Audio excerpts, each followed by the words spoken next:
सुनहरी मछली ने अपनी जादुई शक्ति से पेड़ पर एक सुंदर सा घोंसला बना दिया। टुनटुनी सुंदर वन में अपना घोंसला बनाकर रहती थी। टुनटुनी बहुत सीधी थी। उसके सीधेपन का सभी पक्षी फायदा उठाया करते थे और पीठ पीछे उसे बेवकूफ, बुद्धू और नासमझ जैसे टाइटल दिया करते थे। एक दिन कालू कौआ उसके घर आया। टुनटुनी, तुम बहुत सीधी और दयालु चिड़िया हो, वरना तो जंगल में कोई पक्षी ऐसा नहीं है कि उससे मदद की कोई उम्मीद भी की जा सके। क्या बात है, तुम्हें क्या मदद चाहिए? दरअसल मेरी घर की हालत बहुत खराब है। मेरे घर की छत बरसात में टपकती ही रहती है। क्या मैं बरसात के मौसम में तुम्हारे घर पे रह सकता हूँ? हाँ, क्यों नहीं। तुम इस बरसात में मेरे घर रुक जाओ, फिर बरसात बीत जाने के बाद हम दोनों मिलकर तुम्हारे घर की मरम्मत कर लेंगे।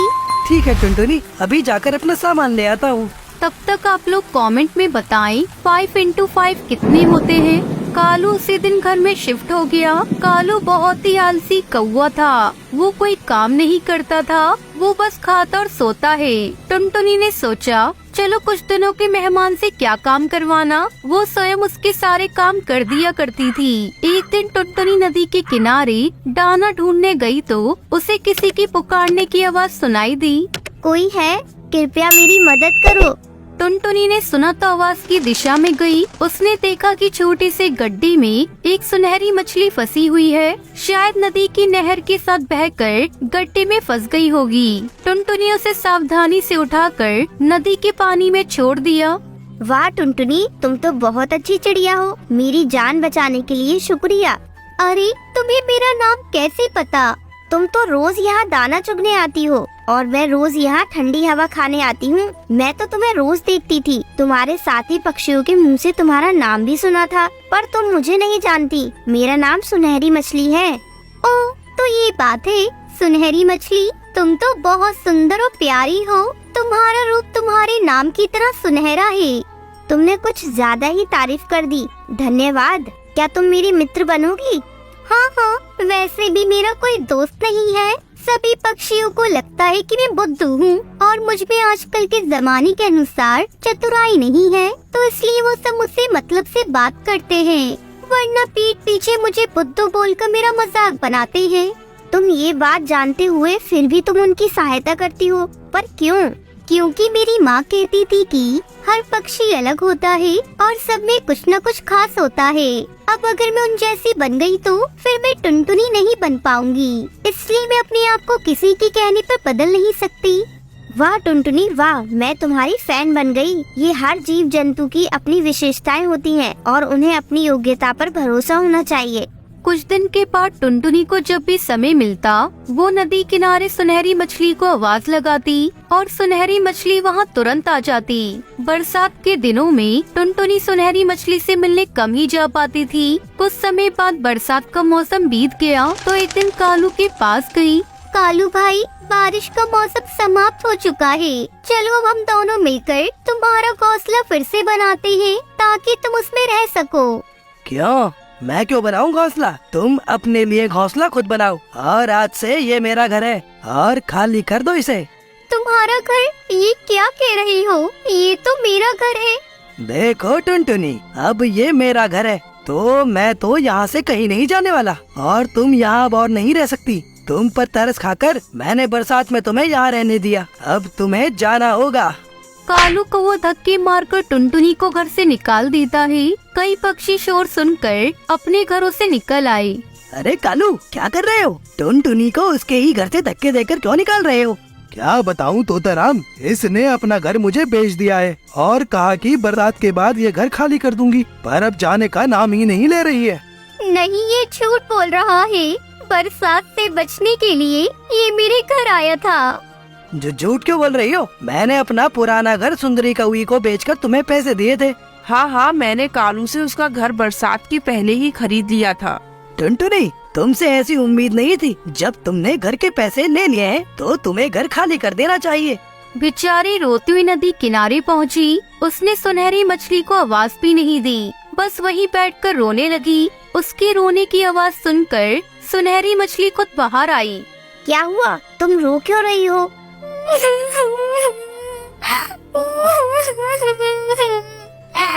क्या बताऊं बहन, मैंने कालू को बरसात के मौसम में अपने घर में शरण दी थी, पर अब वो उल्टा मेरे घर पर कब्जा करके बैठ गया है। हमेशा मेरे साथ ऐसा ही होता है, लोग मेरा फायदा उठाते हैं और मुझे ही बुरा बना देते हैं। कोई बात नहीं, ईश्वर के घर अंधेर नहीं, ऐसे पक्षी एक न एक दिन अपनी किए की सजा जरूर पाते हैं। तुम चिंता मत करो, मैं तुम्हारे लिए इसी नदी के तट पर बरगद के पेड़ पर एक सुंदर घोंसला बना देती हूँ। सुनहरी मछली ने अपनी जादुई शक्ति से पेड़ पर एक सुंदर सा घोंसला बना दिया। वाओ, ये तो बहुत ही सुंदर घर है। सुनहरी मछली, आपका धन्यवाद, आपने मेरी इतनी सहायता की। तुम यहाँ नदी किनारे खुशी खुशी रहो, कोई तकलीफ हो तो संकोच न करना। टुनटुनी खुशी खुशी वहाँ रहने लगी। अब वो दिन रात किसी भी समय अपनी दोस्त सुनहरी मछली से बात कर सकती थी। सुंदरवन जंगल में टुनटुनी चिड़िया अपनी बेटी लूसी के साथ रहती थी। उसके पति की मौत 2 साल पहले बस दुर्घटना में हो गई थी। टुनटुनी चिड़िया बहुत ही गरीब थी। अपने पति की मौत के बाद वो घर चलाने के लिए मजदूरी करने लगी। एक दिन टुनटुनी चिड़िया अपनी बेटी से कहती है, बेटा, देख रही हूँ तू कई दिनों से स्कूल नहीं जा रही है, क्या बात है? माँ, मेरी स्कूल की फीस तुमने जमा नहीं किया था, इसलिए टीचर ने मेरा नाम स्कूल से काट दिया। तूने मुझसे कहा क्यों नहीं लूसी? मैं आज ही जाकर सेठ से कुछ रुपए उधार मांग कर लाती हूँ। कल तेरे स्कूल चलकर तेरी सारी फीस जमा कर दूंगी। टुनटुनी पैसे मांगने के लिए सेठ के यहाँ जा रही थी। तभी रास्ते में उसे कालू मिलता है।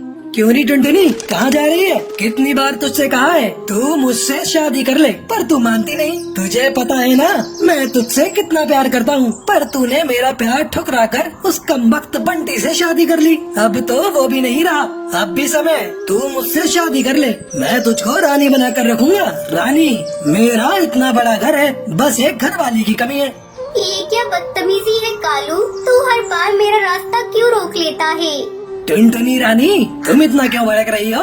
गुस्से में तुम्हारा चेहरा बहुत प्यारा लग रहा है। तुझे शायरी बहुत सोच रही है। अगर तू मेरे सामने से नहीं हटा तो मैं तेरा वो हाल करूँगी कि तू आईने में अपना चेहरा देखना भूल जाएगा। काकी, ओ काकी, इधर तो आना। ये देखो, ये कालू मेरे साथ छेड़खानी कर रहा है। क्या रे छिचोरे, तू क्यों इस बेचारी को छेड़ रहा है? चल भाग यहाँ से, नहीं तो मैं मार मार कर तुझे गंजा कर दूंगी। काकी, तुम हमारे बीच में मत आओ, चुपचाप अपने रास्ते जाओ, नहीं तो अच्छा नहीं होगा। रुक, मैं अभी तुझे बताती हूँ। तभी कुछ और पक्षी वहाँ आ जाते हैं। बढ़ती हुई भीड़ को देखकर कालू वहाँ से भाग जाता है। इस घटना से टुनटुनी बहुत चिंतित हो जाती है। किसी तरह अपने आप को संभाल कर वो कड़कनाथ सेठ के पास जाती है और उनसे कुछ रुपए उधार मांग कर ले आती है।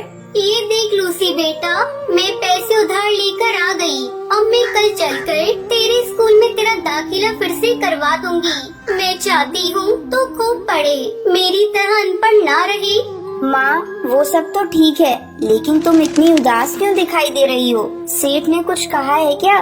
नहीं बेटा, ऐसी कोई बात नहीं, तू ज्यादा मत सोच। अगले दिन टुनटुनी अपनी बेटी लूसी के साथ उसके स्कूल जाती है और उसकी सारी फीस जमा कर देती है। जब वो वापस घर लौट कर आती है तो देखती है उसका घर पूरी तरह से टूट चुका था। ये क्या हो गया? हमारा घर कैसे टूट गया? ना आंधी आई ना तूफान, फिर ये सब कैसे हो गया? मुझे तो लगता है बेटा ये काम उस कालू का है। कल जब मैं पैसे लेने सेठ के यहाँ जा रही थी तब उसकी मुझसे लड़ाई हुई थी। अब हम लोग यहाँ नहीं रहेंगे, चल जल्दी यहाँ से कहीं और चलते हैं। लेकिन हम लोग कहाँ जाएंगे माँ? बेटा, हम लोग इतनी दूर जाएंगे जहाँ इस कालू का साया भी नहीं मिलेगा। फिर दोनों अपने घर को छोड़कर दूसरे जंगल में चली जाती हैं और एक सुरक्षित जगह की तलाश करने लगती हैं। अचानक उसे एक जगह पर पुरानी कुछ बोतल दिखाई देती है। तभी टुनटुनी चिड़िया लूसी से कहती है, बेटा लूसी, ये बोतल, यहाँ कितनी सारी बोतल है, अब हम इनसे नया घर बनाएंगे। इस तरह दोनों माँ बेटी मिलकर बोतल को इकट्ठा करती है और उन्हीं बोतल से सुंदर सा घर बनाती है। माँ, ये घर तो हमारे पुराने लकड़ी के घर से भी ज्यादा सुंदर और मजबूत है। बेटा, ये घर हमें तेज बारिश और ठंड से भी बचाएगा। चल बेटा, अब खाने की तलाश में जा रही हूँ। टुनटुनी चिड़िया खाने की तलाश में चली जाती है। तभी तेज बारिश शुरू हो जाती है। टुनटुनी चिड़िया एक पेड़ की डाली पर बैठ जाती है। मेरी बेटी ठीक तो होगी ना? बारिश भी बहुत तेज हो रही है। मुझे जल्दी से अपने घर जाना होगा। वो बहुत डरी हुई होगी। इधर बारिश थमने का नाम नहीं ले रही थी। बारिश बहुत तेज थी। अपनी बेटी की फिक्र में वो उड़ चली। उसके पर भीग चुके थे। उसे उड़ने में भी दिक्कत हो रही थी। अरे वाह, वो देखो, अपना शिकार हमारे पास खुद चल कर आ रहा है। तेज बारिश में इसे खाने में मजा आ जाएगा। टुनटुनी चिड़िया उस शिकार चील के पास आ जाती है। अरे ओ चिड़िया, रुक जा, इतनी तेज बारिश में कहाँ जा रही हो? टुनटुनी चिड़िया एक निडर चिड़िया थी, पर उसे थोड़ा डर भी लग रहा था। जी, मैं घर जा रही थी। अब तुम अपने घर नहीं, सीधे हमारे पेट में जाओगी। उसकी ये बात सुनकर टुनटुनी डर जाती है। उसे कुछ भी समझ नहीं आ रहा था। तभी उसको एक आइडिया आता है। अरे भाई, आप मुझे कैसे खा सकते हो? मुझे खाने के लिए किसी ने पहले से रिजर्वेशन करा कर रखा है। क्या? कौन है वो दुष्ट जो हमारे शिकार का पहले से ही रिजर्वेशन कर रखा है? वो कोई और नहीं, कालू कौवा है। उसकी इतनी हिम्मत जो मुझसे टकराएगा? तो चलो एक बार उससे लड़कर देख लो। अगर तुम जीत गई तो मुझे खा सकते हो। टुनटुनी चिड़िया निकल पड़ी कालू की तलाश में, जिसने उसका घर तोड़ा था। टुनटुनी चिड़िया आगे आगे उड़ रही थी, पीछे पीछे शिकारी चील। तभी उसे एक पेड़ पर वो कालू कौवा दिखाई देता है। देखो, वो रहा कालू कौवा। इतना सुनते ही शिकारी चील कालू कौवे पर टूट पड़ते हैं। टुनटुनी मौका देखकर वहाँ से भाग जाती है और अपने प्लास्टिक बोतल घर में खुशी खुशी रहने लगती है। बरसात का मौसम था। एक दिन बच्चों की टोली में सबसे बदमाश कालू कौवा सारे पक्षी बच्चों से कहता है, अरे जब से छुट्टियाँ हुई हैं, रोज हम लोग वही जामुन और शहतूत के फल खाया करते हैं। तुम सब अगर तैयार हो तो आज मैं तुम लोगों को एक बड़ा सा आम का पेड़ दिखाता हूँ। वहाँ चलकर हम लोग जी भर के आम खाएंगे। अरे तुम्हें कहाँ मिल गया ये आम का पेड़? हमारे जंगल में तो ऐसा कोई पेड़ नहीं है जहाँ पर जाकर हम मुफ्त में आम खा सके। अरे तुम लोग चलो तो सही। वो पेड़ थोड़ा दूर जाकर है, लेकिन उस पर बहुत स्वादिष्ट और बड़े बड़े आम लगे हुए हैं। तुम उस जंगल के सुनसान इलाके में पड़ने वाले आम के पेड़ की बात तो नहीं कर रहे हो? ना बाबू ना, हम लोग वहाँ नहीं जाने वाले। मेरी माँ ने वहाँ जाने से मना किया है। अरे तुम तो हो ही डरपोक। अपने साथ साथ हमें क्यों डरा रही हो टुनटुनी चिड़िया? अरे तुम्हें नहीं चलना तो मत चलो, तुम यहाँ रहो और ये जामुन खाओ। हम तो उस पेड़ पर आम खाने जा रहे हैं। सारे पक्षी कालू की बात से सहमत हो जाते हैं और सुनसान स्थान पर लगे हुए उस आम के पेड़ पर आम खाने चले जाते हैं। अरे वाह कालू, तुम तो सच कहते थे। इस पेड़ पर तो बहुत सारे आम लगे हैं। अब हम लोग रोज यहाँ पर आम खाने आया करेंगे। पक्षियों की बात सुनकर उस पेड़ पर रहने वाले जादूगर की नींद टूट जाती है। अरे वाह, पक्षियों के बच्चों की आवाज। मेरे आम के पेड़ पर फल खाने की कीमत अब इन बच्चों को अपनी जान देकर चुकानी पड़ेगी। आज तो इन बच्चों को खाकर मैं अपनी बरसों की भूख मिटा लूंगा। अब इन बच्चों में से मैं किसी को भी नहीं छोड़ूंगा। दुष्ट जादूगर पक्षियों के बच्चों पर हमला करने ही वाला होता है कि तभी हरिया काका वहाँ से गुजरते हैं। अरे बच्चों, तुम लोग इस पेड़ पर बैठकर क्या कर रहे हो? क्या तुम्हारे माता पिता ने तुम्हें नहीं बताया कि इस पेड़ से आम खाना मना है? चलो जाओ यहाँ से।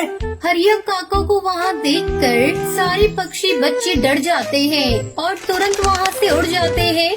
ये कैसे हो सकता है? मेरे इतने करीब आकर मेरा शिकार मेरे हाथों से निकल गया। इन बच्चों की महक मेरी भूख को और भी बढ़ा रही है। अब मैं इन बच्चों को खाए बिना नहीं रह सकता। कोई उपाय तो ढूंढना ही होगा। इसके बाद दुष्ट जादूगर बच्चों को शिकार करने के लिए एक उपाय सोचता है। अगले दिन जादूगर एक साधारण कौवे का भेष बदलकर जंगल में आम बेचने आता है। आम ले लो आम, ताजे ताजे आम, मीठे रसीले आम। मेरे आम इतने ताजे और रस भरे हैं कि जो इन्हें एक बार खाता है वो दोबारा खाए बिना रह नहीं पाता। आम बेचने वाले कौवे की आवाज सुनकर सबसे पहले बंटी कबूतर बाहर निकलता है। अरे आम बेचने वाले, तुम्हारे आम तो वाकई बहुत बड़े और रसीले लग रहे हैं। ऐसा लगता है जैसे तुम उसी पेड़ से तोड़कर ये पीले आम लाए हो। बंटी कबूतर उस जादूगर की बातों में आ जाता है और जैसे ही वो उस आम को खाता है वो जादूगर के वश में आ जाता है।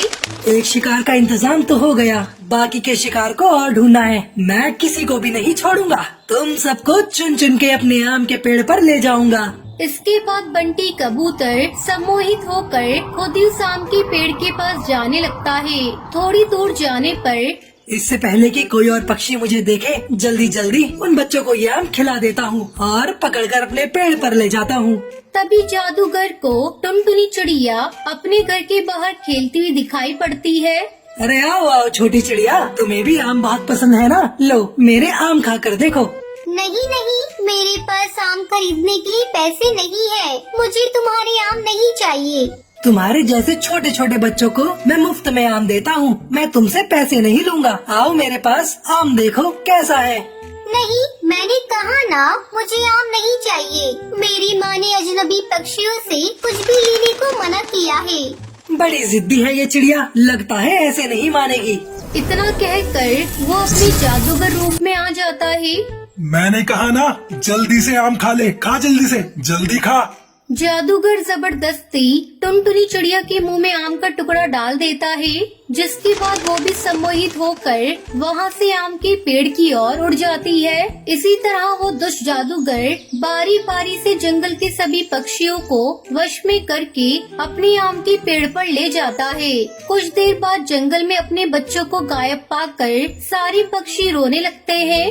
अरे देखो पक्षियों, एक साथ इतने सारे बच्चों के गायब होने के पीछे जरूर कोई बड़ी वजह है। आज दोपहर को मैंने एक आम बेचने वाले को देखा भी था, जो बच्चों को मुफ्त में आम बांट रहा था। अब मुझे लगता है उस आम बेचने वाले जादूगर के आने के बाद से ही बच्चे गायब हुए हैं। हे भगवान, कहीं वही आम के पेड़ पर रहने वाला दुष्ट जादूगर ही तो हम सभी के बच्चे को नहीं ले गया।